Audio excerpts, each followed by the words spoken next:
cái gãy mất.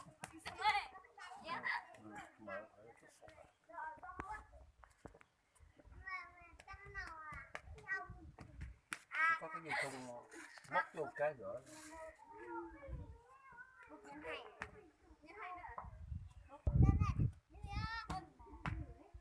Từ đầu hút có kiểu kia rồi chúng mình dễ mở. Cái này này buộc kêu gì về kêu gì Chắc đó sao lì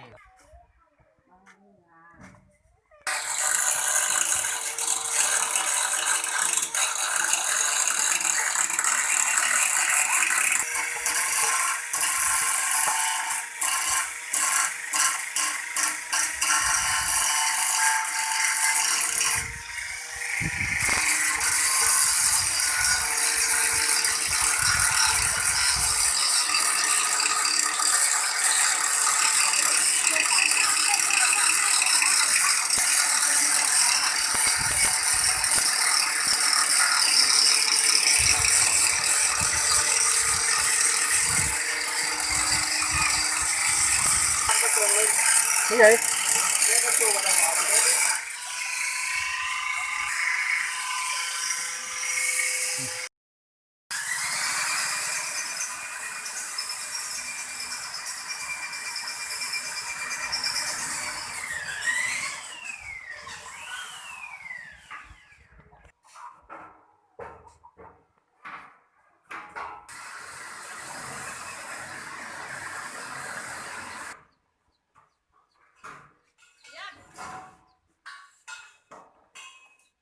gì? Nó quay phim phải xin phép rồi nghe chưa? Ừ.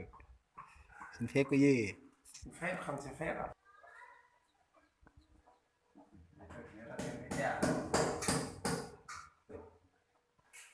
Để làm vô, giữ vô. Đây. Cầm đây nó chặt.